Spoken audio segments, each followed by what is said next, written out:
Grand Alderton Hotel stood at the corner of Michigan Avenue and East Erie Street, like something Chicago had decided, decades ago, it deserved. 40 years of black tie galas, of celebrity anniversary dinners, of quiet landmark meals that people described to their grandchildren. All of it had passed through that building's marble lobby and into the long, low-lit dining room called Alderton's Kitchen. Tonight was the 40th anniversary of that dining room's opening, and the woman responsible for keeping the tradition alive stood in the middle of the ballroom in a midnight blue sheath dress, checking her earpiece and trying not to show the rest of the room how badly her hands were shaking.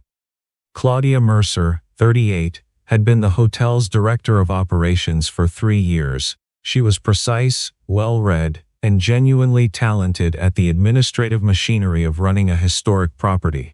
But she was not a restaurateur by training, and everyone who mattered tonight knew it. Her father, Gerald Mercer, had spent 40 years building the Alderton's culinary reputation from a single dining room and a handwritten menu, and the legacy he had left behind was, on this particular evening, measured almost entirely by a single dish. Dorothy Lane, 60, president of a national hospitality group, had been the first outside investor to believe in the Alderton when it was still struggling in 1986. She had eaten the house osso buco on her very first visit, a Tuesday in November, and had called the flavor a religious experience in a handwritten letter to Gerald Mercer the following morning. She still had the letter. She had shown it to Claudia at their first meeting 6 months earlier and explained, with the calm of someone reading a contract clause, that her group's partnership offer, $14 million in renovation capital and access to a network of 47 affiliated properties, was contingent on one thing. The Alderton had to prove it still carried the original kitchen soul. She wanted to taste the osso buco the way she remembered it. Claudia had spent 3 months preparing for that moment. Head chef Raymond Albright had been given the original recipe cards and every photograph of Gerald Mercer's kitchen she could locate. He had tested the dish 11 times. The final version, they had both agreed, was right. 3 hours before the gala, Raymond had texted in sick. By 5:15, Claudia had confirmed what she already suspected. He was not sick. He had been quietly recruited away.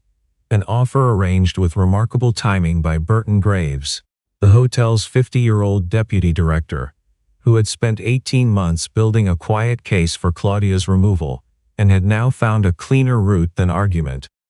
By the time the guests arrived at 7, the kitchen was running on 2 sous chefs and a catering staff assembled by a temp agency that afternoon. The osso buco was on the stove. Whether it was the right osso buco was a question no one in the kitchen felt qualified to answer. Everett Dowd had not been hired to answer that question. He was 42, broad through the shoulders, with the steady, unhurried movements of a man who had spent 20 years doing physical work in small spaces. He had driven down from Pilsen in a truck with a cracked passenger side mirror and parked 2 blocks over because the hotel's valet would have taken one look at the vehicle and found a reason to redirect him. The temp agency had called him at 3 that afternoon. The job paid $17 an hour, 3 more than his usual rate, and he had said yes before they finished the description. His son, Jasper Dowd, was 9 years old and sat in the employee break room on the hotel's lower level, working through a chapter book at the pace his reading tutor had recommended. A worn composition notebook sat beside him on the plastic bench, its cover softened from years of handling, its pages dense with handwriting in 2 languages. It had belonged to his great-great-grandfather, a man named Mario Benedetti, who had come to Chicago from Calabria in 1951 and spent 40 years cooking in restaurant kitchens along Taylor Street. Jasper had never met Mario, but Jasper's mother had once, as a very small girl, and she had held the notebook the same way Jasper did now, carefully as though the paper itself remembered something. Jasper's mother had been gone 4 years. A brain aneurysm, unexpected, on a morning in March when Jasper was at school, and Everett had been changing a fuel line in a diner kitchen in Bridgeport. The kind of loss that does not announce itself with fairness. It simply arrived and rearranged everything that came after. Since then, Everett had turned down 3 steady restaurant positions that would have advanced his career but required evening hours and weekend shifts Jasper could not navigate alone. He had chosen instead to do what could be done: catering work, private event kitchens, short-order fill-ins, anything that let him pick Jasper up from school and be home for dinner, and read aloud from chapter books until his son's eyes went slow and heavy. The money was uneven. The work was unglamorous. He had not cooked a dish that anyone would remember in over 2 years. He had not, until this evening, let himself mind. The smell reached him from across the prep kitchen. He had been assigned to garnish and plating, standing third down the line, when the braising liquid for the osso buco came off a back burner and passed within 3 feet of him. He did not say anything immediately. He finished the plate in his hands, set it on the pass, and stood very still for a moment, the way he sometimes stood when a sound did not quite match what it should be. The sofrito was wrong. Someone had taken care. It was close, but the wine reduction had gone in too early, and the vegetables had been sweated with red wine instead of white. It was not a careless error. It was a sequencing error, the kind a classically trained chef would make, because the classical method calls for red wine, and no recipe card in the world would have said otherwise. Unless the recipe card had been written by a man who learned to cook not from a culinary school, but from his own father's kitchen, where the Calcabrian habit of a dry white wine sofrito had survived the Atlantic crossing intact. Mario Benedetti had written it down. In faded blue ink, white wine only, cooked until nearly gone before the vegetables go in. This is how my mother did it and hers before her, and it is why the flavor is clean at the end. And then, further down the same page, a detail that no published version of the recipe had ever captured. The gremolata does not go on top at the end. It goes into the liquid during the final 3 minutes of heat. This is the thing. Everything else can be approximate. This cannot. Everett knew these instructions because he had read that notebook more times than he could count. He had learned to cook from his late wife's stories of Mario. And then, after she died, from the notebook itself, working through each recipe alone in the apartment kitchen, late at night while Jasper slept, teaching himself in the only way left. It had been a form of grief, and it had also, over time, produced a kind of knowledge that was not available in any school he could have attended. He leaned toward the nearest sous chef and spoke quietly. "The sofrito. Did you use red wine?" The sous chef glanced at him. "That's the recipe. The dish requires white, dry white reduced almost completely before the vegetables go in. And the gremolata has to go into the braise during the last 3 minutes, not on top at the end. The way it's been done now, the finish will be muddy. Dorothy Lane will know." The sous chef was 26, trained at a respected culinary program, and had been running this kitchen for 3 hours under significant pressure. He was not, at this particular moment, interested in feedback from a man assigned to plate garnishes. Claudia Mercer had come into the kitchen for a status check. She heard the exchange from the doorway. Not all of it, but enough. She was already carrying the weight of Burton's ambush, the missing head chef, the $14 million question that Dorothy Lane would answer at the end of the evening. She walked to where Everett stood and looked at him the way a person looks at an unexpected obstruction. In a hallway they need to move through quickly.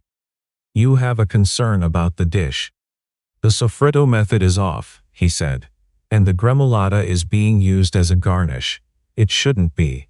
It needs to go into the liquid during the final minutes of heat. The two things together will change the whole flavor of the finish."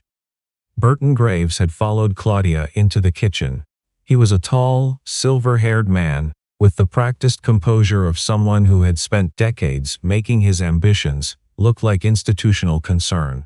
He let the moment breathe before he spoke, because he understood that the most effective moves in rooms like this are the ones that appear to come from someone else.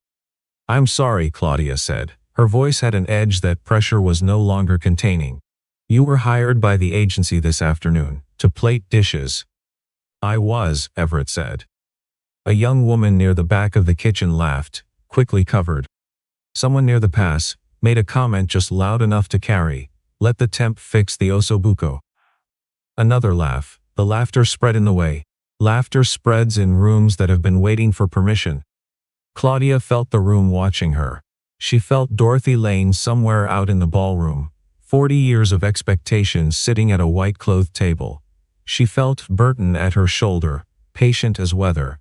She did not look at Everett and see a man with knowledge she did not have.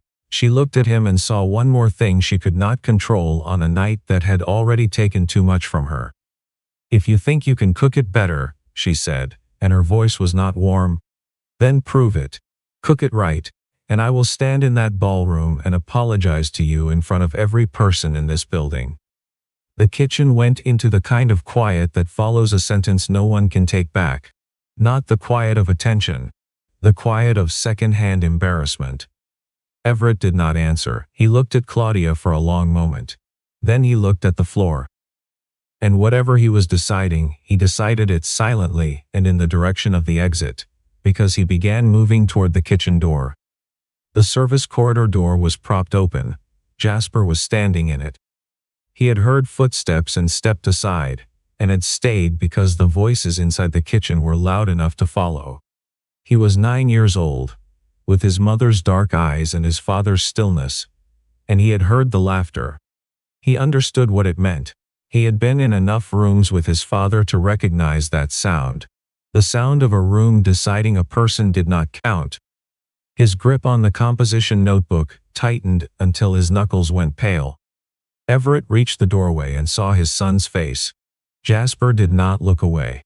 He held up the notebook with both hands, the way a child offers something they believe in without reservation. "Grandpa Mario taught you," Jasper said. His voice was quiet enough that only his father heard it. "He said you were the best he ever showed." Everett stood in the doorway between the kitchen and the corridor. Behind him, the sound of the gala filtered through the walls. The low percussion of 100 conversations. The far-off warmth of a room that was waiting. In front of him, his son's face held the same expression Sarah's face had held in the last years of her life when she watched Everett work. Not hope, exactly, but something older and more certain than hope. The knowledge that what he carried was real and worth carrying. He had made his peace, over years of service work, with rooms that did not acknowledge what he knew. He had told himself it was enough to know the truth, even when no one else in the room did. He had believed that, most of the time. On better nights, he had almost felt it. But Jasper was 9, and Jasper was watching. And whatever Jasper learned tonight about what a man does when a room laughs at him, he would carry that forward into every moment of his life that looked like this one. Everett took the notebook from his son's hands. He held it the way Jasper held it. Carefully, like the paper remembered something. He turned around. The kitchen fell into a new kind of silence when he walked back through the door. Claudia had not moved. Burton had shifted a step closer to her, which was where he positioned himself when he wanted to whisper something into a difficult moment. Everett stopped in the center of the kitchen and looked at Claudia directly. "I'll try," he said. "Not to prove anything to you, my son is at that door." Nobody laughed this time. Claudia did not move for several seconds. She had been answered simply and without resentment, and it left her with no obvious response. The man in front of her was not competing with her. He was not performing for the room. He was a father standing where his son could see him, and the plainness of it made every other thing in the kitchen feel, for a moment, like furniture. 20 minutes, she said. Her voice was lower than before. "The course goes out in 20 minutes. Everett moved to the back burner. He asked for a shallow pan and a ladle, and a small bunch of flat-leaf parsley and a lemon. The sous chef provided them without comment. What followed was not theatrical. Everett worked the way he had always worked, with economy and quiet attention, the movements of a man who had made this dish in kitchens smaller than this one, at midnight after long shifts, because he wanted to get it right, and not for any other reason. He built a quick reduction in the shallow pan, worked the gremolata not as a garnish, but as a component of the finishing process, and folded it into the braising liquid during the final 3 minutes of heat, exactly as the blue ink in Mario's notebook described it, exactly as Mario's mother had done it in a kitchen in Calabria before the war. No culinary school in the country taught this method. It was not in any published version of the recipe. It lived in one composition notebook, in 2 languages, in the hands of a 9-year-old boy, standing in a service corridor with his chin up. George Albright, the older of the 2 sous chefs, 53, who had worked at the Alderton for 11 years and had stood in this kitchen beside Gerald Mercer himself, moved without speaking from his station to a position 3 feet behind Everett. He watched. His arms were at his sides. He was not skeptical. He was the only person in the room who recognized, without needing it explained, what he was seeing. Burton stepped close to Claudia and spoke quietly beside her ear. "This is an unvetted temp worker finishing a centerpiece dish before a $14 million meeting. If anything goes wrong, that's your call and your liability. I can still manage this, but you need to stop it now." It was a clean move. End the demonstration, walk it back, and Burton would help her frame the retreat.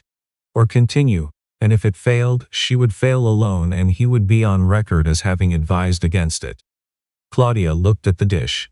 She looked at Jasper, still visible through the propped service door. The notebook pressed flat against his chest now, watching his father's back with his entire face. She looked at Burton. "Step back," she said. Burton went still. "Claudia." "Step back, Burton." He did. The kitchen heard it. George Albright heard it. Jasper heard it through the open door. Everett had already begun plating. The dish that reached Dorothy Lane's table 12 minutes later was not the dish that had been prepared before Everett touched the braise. The difference was not visible. It was not dramatic. It was the difference between something correct and something true, between a recipe followed and a memory restored. Dorothy lifted her fork. The room around her moved at the full volume of a 40-year celebration. She did not hear any of it. She took one bite. She set the fork down on the rim of the plate. She sat very still for a long moment, the way a person sits when they are trying to locate exactly when and where they were the last time they felt this particular thing. Then she turned to her assistant and said, in a voice with no urgency in it at all, "Tell Claudia we're proceeding. And I want to meet the person who cooked this." In the kitchen, when the word came back, no one made a sound. Then George Albright began to clap. It was one pair of hands and it was not immediately followed by anyone else. But it was the only applause in that room that Everett would remember clearly afterward, because George was 53 years old and had stood beside Gerald Mercer for a decade. And George did not clap for things that did not deserve it. The service door opened and Jasper came through it at a run and hit his father at the waist with both arms, and held on. He said something into the fabric of Everett's jacket that no one else heard, and whatever it was the reason Everett closed his eyes and stood still for a long moment, with his arms around his son's shoulders, and simply breathed. The way a man breathes when something inside him, that has been bent for a long time, is finally allowed to straighten. Claudia walked back into the ballroom. The podium microphone was still live from the opening remarks. She crossed the floor to it without pausing at the press table, without asking her communications manager to frame what came next. "I owe an apology," she said. The room found its quiet the way rooms do when they sense something unrehearsed. "An hour ago I said something dismissive and unkind to a member of our kitchen staff in front of his colleagues. I said it because I was under pressure, and I chose the wrong person to direct that pressure toward." She did not look at Burton. She looked toward the kitchen corridor. "The dish you just ate was cooked by someone I had no right to speak to the way I did. His name is Everett Dowd. I am sorry, Mr. Dowd, in front of everyone in this room." 3 seconds of silence. Then the room filled. Dorothy Lane, at her table, did not applaud immediately. She watched Claudia step back from the microphone, and then she nodded once. The small, deliberate nod of a woman who has spent 40 years measuring what a person's character is actually made of, when the situation offers them a choice they don't have to make. Burton Graves left through the service entrance 14 minutes later. His resignation letter arrived by email the following morning, citing personal reasons, as such letters always do. The kitchen was quieting down by the time Claudia found Everett in the back hallway. He had retrieved Jasper's coat from the break room and was working the buttons with the patient unhurriedness that fathers of young children develop for tasks that resist being hurried. He looked up when she appeared. She had taken off her heels. She stood in stockinged feet on the concrete floor, holding the shoes in one hand, and for the first time that evening looked like a person rather than a title. "You were leaving," she said. "School night," he said. "I didn't thank you properly." "You did," he said, "in there, in front of everyone, that was proper." She was quiet for a moment. She was not used to having an apology called complete by the person receiving it. It left her uncertain of the ground. "How did you know the gremolata method?" she asked. "It isn't in any version of the recipe we have. My late wife's great-grandfather worked on Taylor Street in the 60s. He and the man who developed that dish cooked out of neighboring kitchens for 15 years. He wrote down what he learned." Everett looked at Jasper. "My son carries the notebook." Claudia looked at Jasper too. Jasper was watching her with the careful, patient assessment of a child who has decided that adults require evaluation before trust is extended. "I'd like to offer you a consulting role," Claudia said. "Restoration work on the original menu. Full creative authority over the historic dishes. A contract, with a rate considerably better than tonight." Everett did not answer immediately. He glanced at Jasper, who had shifted his evaluation from Claudia's face to her general demeanor, as if taking a broader reading. "My schedule belongs to my son," Everett said. "Not the other way around. I don't take work that puts me at a stove when he needs me at a table." Claudia crouched until she was level with Jasper. She looked at him directly, not over his head at his father while she spoke.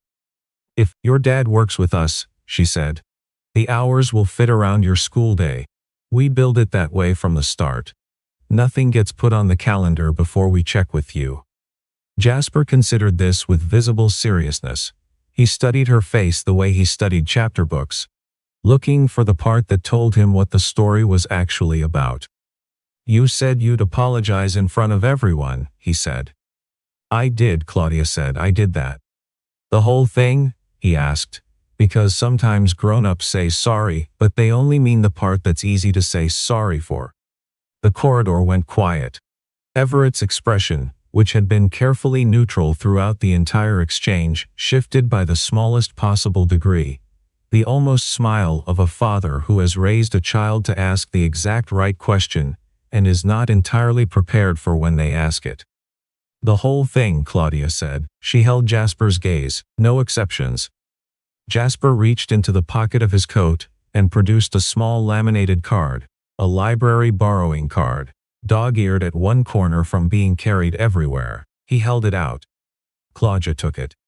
"You can take out books with that," Jasper said. "Mrs. Patterson at our branch lets me have 2 because I read fast. You can have one of mine." Claudia looked at the card in her hand for a long moment. Something moved across her face that she did not have a prepared word for. She looked up at Jasper, and then at Everett, and Everett's almost smile had completed itself without his having authorized it. "He decided that on his own," Everett said. "I have no explanation." "It means you can borrow things," Jasper said, with the patience of someone clarifying a simple matter. "And then, bring them back." Claudia stood slowly. She looked at Everett and found she had no ready sentence for this particular moment, which was unusual. She was a woman who prepared sentences. "I'd still like to talk about the role," she said. "When it suits your schedule. No investors, no cameras, just the kitchen and the menu and whatever's in that notebook." "That's a reasonable conversation to have," Everett said. "And dinner," Jasper said. Both adults looked at him. "That's when Dad talks best," Jasper said, in the tone of someone sharing a well-established fact. "He's a cook. It makes sense that he's better at talking over food. I've observed it many times." Claudia Mercer, who had managed 40-person board meetings and a $14 million negotiation without her composure slipping, stood in a service corridor in stocking feet and felt warmth rise along her throat in a way that no professional training she had ever received had prepared her to conceal. Everett was studying a point on the concrete floor approximately 3 feet in front of him. "I didn't say that," he told the floor. "You say it to Aunt Cheryl," Jasper said. "On the phone, you say, 'Come for dinner, we'll talk better.' That is a different situation." "I don't see how." "Coffee," Everett said finally to Claudia, in a voice that was careful and even and very slightly lower than his usual register. "No cameras, no investors, and nobody," he added, with one brief glance at his son, "translates any part of the conversation on my behalf." Jasper lifted one shoulder in a way that communicated no promises without technically saying so. "Coffee," Claudia agreed, "on your terms." The three of them walked the length of the service corridor toward the parking exit. Behind them, deep in the hotel, the gala continued. The clink of glasses, the low, steady hum of a room that had been given back its purpose for a night. For Claudia, that sound was the beginning of something she had not been certain, even 2 hours before, that she would be able to hold. For Everett, it was simpler. It was the sound of a kitchen that had been listened to and had answered, which was all any kitchen ever really asked. For Jasper, walking between them with the composition notebook tucked under one arm, and the library card back in his pocket, and his father's hand in his other hand, it was the sound of the night everything went right. The night a whole building full of people in expensive clothes finally paid attention to what his dad already knew. He had known they would, eventually. He had always known. The notebook said so in blue ink, on pages worn soft from being believed in.